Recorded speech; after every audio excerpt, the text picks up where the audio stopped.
ভৌগোলিক নির্দেশক জিআই পণ্যের নিবন্ধন পেল চাঁপাইনবাবগঞ্জের খিরসাপাত আম। শিল্প মন্ত্রণালয়ে সকালে এক অনুষ্ঠানে এ সনদ হস্তান্তর করেন শিল্পমন্ত্রী নুরুল মজিদ মাহমুদ হুমায়ুন। এর ফলে চাঁপাইনবাবগঞ্জের খিরসাপাত আমের বাজার বিস্তৃত হওয়ার পাশাপাশি ন্যায্য দাম পাবেন চাষিরা। খিরসাপাত আমের জন্য 2 বছর আগে চাঁপাইনবাবগঞ্জ জেলা প্রশাসন এবং কৃষি গবেষণা ইনস্টিটিউটের চাঁপাইনবাবগঞ্জ আঞ্চলিক উদ্যানতত্ত্ব গবেষণা কেন্দ্র যৌথভাবে জিআই নিবন্ধনের আবেদন করে। সেটি পরীক্ষা নিরীক্ষার পর জিআই সনদ দিয়েছে শিল্প মন্ত্রণালয়ের অধীন পেটেন্ট, ডিজাইন ও ট্রেডমার্কস অধিদপ্তর।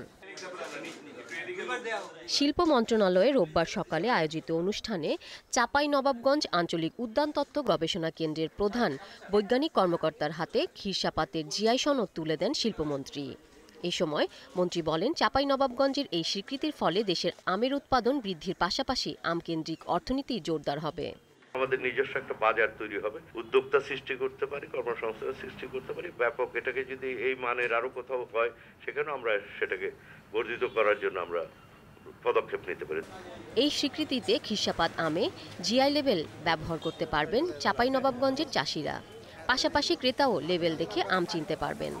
জিআই লোগো লাগানোর ফলে মার্কেটে এটা বিশেষ পরিচিতি লাভ করবে। ক্রেতারা সহজেই পণ্যটা চিনতে পারবে, কিনতে পারবে, এবং যারা এই পণ্যের যারা বিক্রেতা তারাও এটা উপযুক্ত মূল্য পাবে। উৎপাদনকারীরা বলছেন, দেশে মোট উৎপাদিত আমের শতকরা 20 থেকে 25 ভাগ আমই খিরসাপাত জাতের। রপ্তানি আমের মধ্যেও এই জাত শীর্ষে।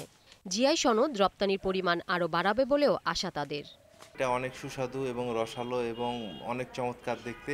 2016 সালে প্রায় আমাদের এই চাঁপাইনবাবগঞ্জ থেকে প্রায় এই খিরসাপাত জাতের আম প্রায় 30 টন ইউরোপের বিভিন্ন দেশে আমরা দিতে পেরেছিলাম। এর আগে ঐতিহ্যবাহী জামদানি ও ইলিশ জিআই পণ্যের নিবন্ধন পেয়েছে। চাঁপাইনবাবগঞ্জের খিরসাপাতি আম বাংলাদেশের তৃতীয় জিআই পণ্যের স্বীকৃতি পেল। Irin Khatun, independent news, Dhaka. এ নিয়ে আরও জানবো ম্যাঙ্গো ফাউন্ডেশনের সদস্য সচিব আহসান হাবিবের সঙ্গে। চাঁপাইনবাবগঞ্জ থেকে আমাদের সঙ্গে যুক্ত আছেন তিনি। জনাব আহসান হাবিব, আপনাকে স্বাগত। খিরসাপাত আম জিআই সনদ পাওয়ার ফলে আর কি কি বাড়তি সুবিধা পাবো বলে মনে করছেন আপনারা?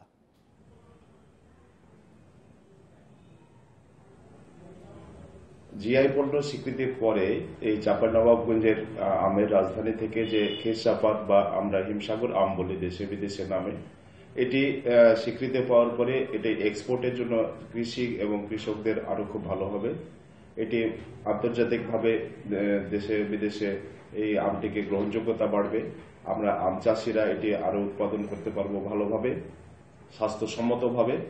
বরাবরই এই আমগুলি চাঁপাইনবাবগঞ্জের আম স্বাস্থ্যসম্মত হয়ে থাকে এবং আমরা বৈজ্ঞানিক উপায়ে বিধি এবং কৃষি বিভাগের সহ ম্যাঙ্গো ফাউন্ডেশন এবং আমরা চাষিরা যারা আছি সেটা স্বাস্থ্যসম্মত আম আমরা উৎপাদন করি। বরাবরই এটা আমরা সুনাম রাখার জন্য সবাই চেষ্টা করি। যদিও এর আগে চাঁপাইনবাবগঞ্জের আমকে নস্যাৎ করার জন্য মিথ্যা অপপ্রচার দেওয়া হয়েছিল ফরমালিন নামে, এটি আসলে সত্যি নয়।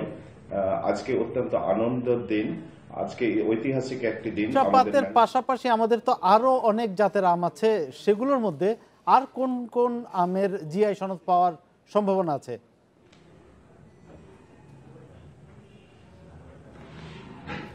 এই আমটি খিরসাপাত আমটি 200 বছর আগে ময়মনসিংহের মহারাজা কানসাটে শুরু করেছিলেন।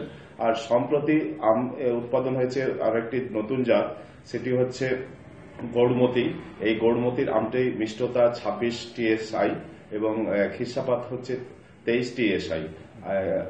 গৌড়মতি আমটি অত্যন্ত ইতিমধ্যেই সুখ্যাতি অর্জন করেছে। আমরা সবাই মিলে যদি চেষ্টা করি এই গৌড়মতিটি আমটি আন্তর্জাতিক স্বীকৃতি পাবে। জিওগ্রাফিক্যাল ইন্ডিকেশন হিসাবে স্বীকৃতি পেলে এটি আরো বাজারজাত হবে। বিদেশে অনেক ভালো আম উৎপাদন হয়। গৌড়মতি ইনশাল্লাহ আগামীতে এই দখল করবে বাজার এবং মানুষের ভোক্তাদের চাহিদা পূরণ করতে সক্ষম হবে। আপনাকে অনেক ধন্যবাদ আহসান হাবিব আমাদের সঙ্গে যুক্ত থাকার জন্য।